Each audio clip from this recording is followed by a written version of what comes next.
Hey there, boys and girls. Happy Friday.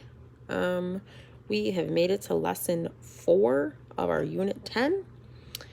Today's lesson is called Jamestown and the Powhatan.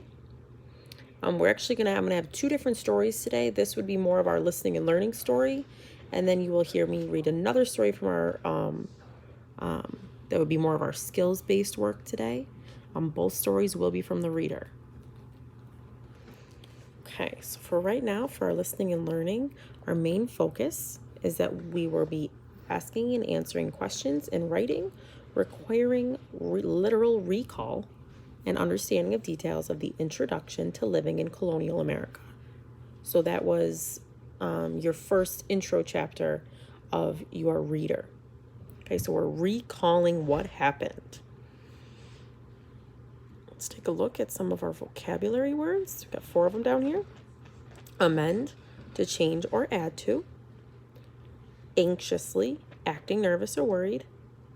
Consequently, therefore, happening as a result of something else. And devoured, that means completely destroyed. Okay, get into our reader. Let's get into chapter 4 here.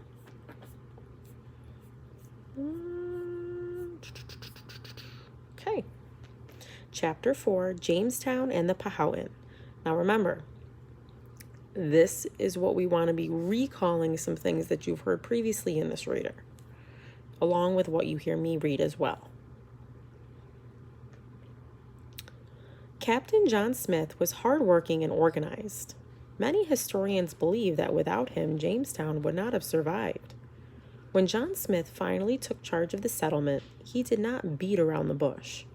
Smith introduced a very direct rule: only those who worked would eat. As you can imagine, Smith was not very popular with everyone, especially the wealthy, young adventurers who had never worked a day in their lives. John Smith knew it would be a huge challenge for the settlers to survive the cold winter months. As the weeks went by, Smith urged everyone to work on the construction of Jamestown, to gather fruits and berries, to fish and hunt, and to use sparingly or very carefully the little food that they had stored. Here's an illustration: John Smith talking to the colonists. There are several different accounts of what happened during this time. One well-known version of the story, which you may have heard, tells how when the cold winter months came, many of Smith's fellow settlers were sick and starving to death. John Smith set off to hunt and to persuade the Powhatan to give them food. Let's see our caption here. John Smith among the Powhatan. According to this account, which some might call a legend, Smith was captured by Powhatan warriors and taken to their chief because they wanted to kill the man who was leading the foreigners. Then, as the story goes, just moments away from Smith's death, the chief's young daughter Pocahontas, or Matoaka, begged her father to spare Smith. The chief agreed to his daughter's request, and Smith was released. Many historians today believe that this may be a romanticized version of what happened. They believe that Powhatan did not actually intend to kill John Smith. Instead, he wanted to adopt Smith into the Powhatan tribe. This common ritual in many Native American cultures involves the figurative killing of a person's identity in order to be reborn into a new identity. So these historians believe the Powhatan were going to figuratively kill John Smith's English identity so he could become a Powhatan. When Smith returned to the Jamestown settlement, the colonists had abandoned their work schedule. They were squabbling or arguing among themselves again. Snow was on the ground, and their food supply was very low. Some were even spending their time foolishly searching for gold.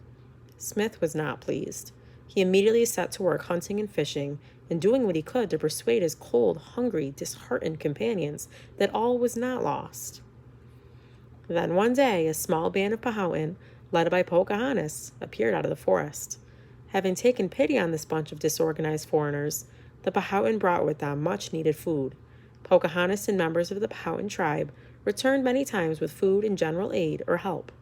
They also taught the English new hunting and farming techniques. Here's an illustration of Pocahontas bringing food to colonists.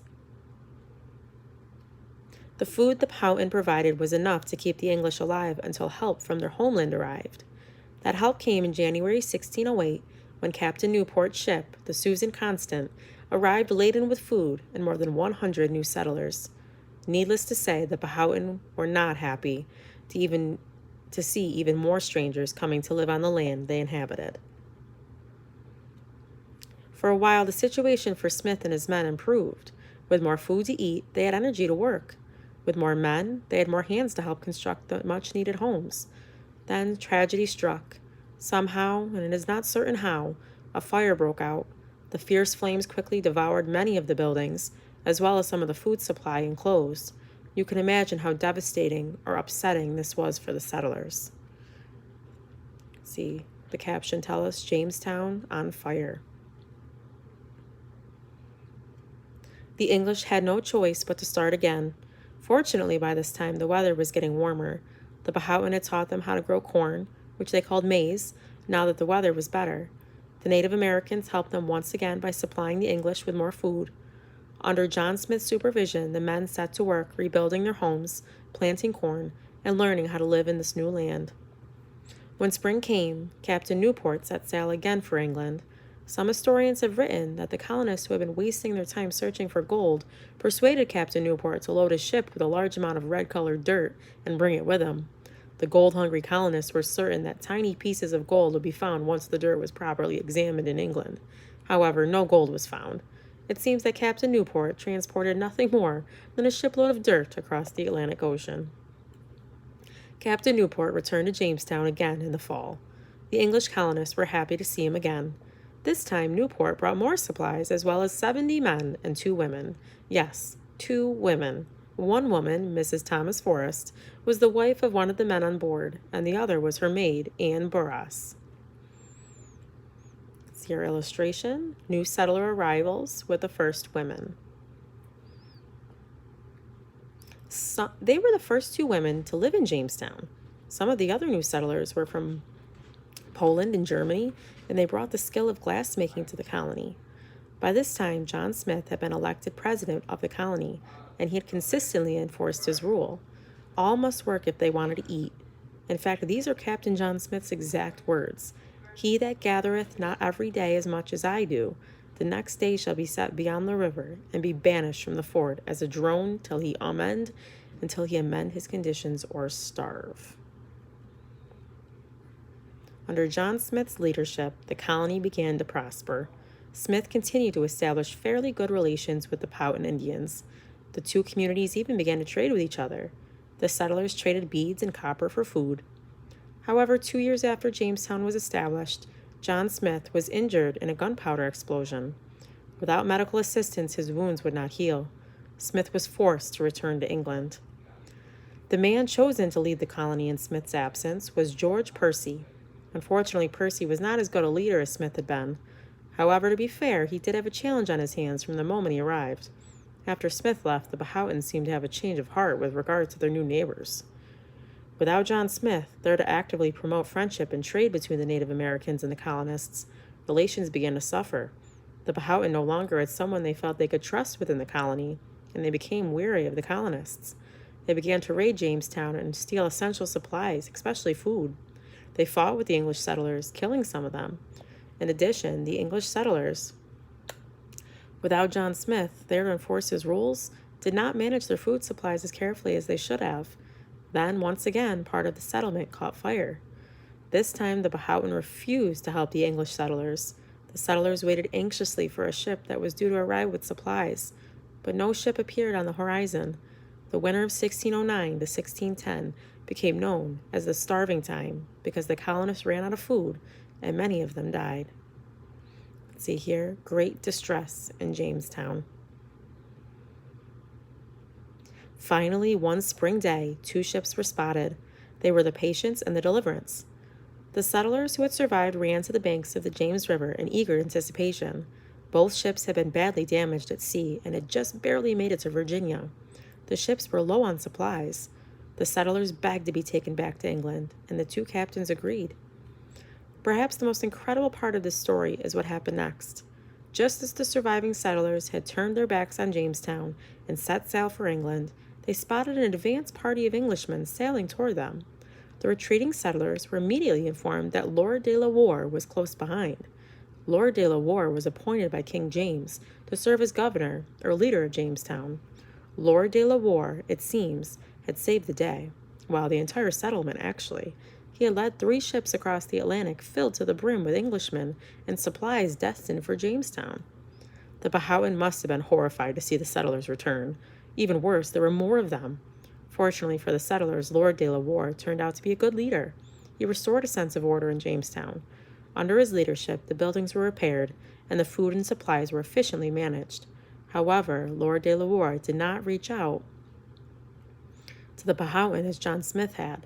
Things in England were changing, and the instructions to Jamestown from the Virginia Company of London were to stop trading with and relying upon the nearby Native Americans.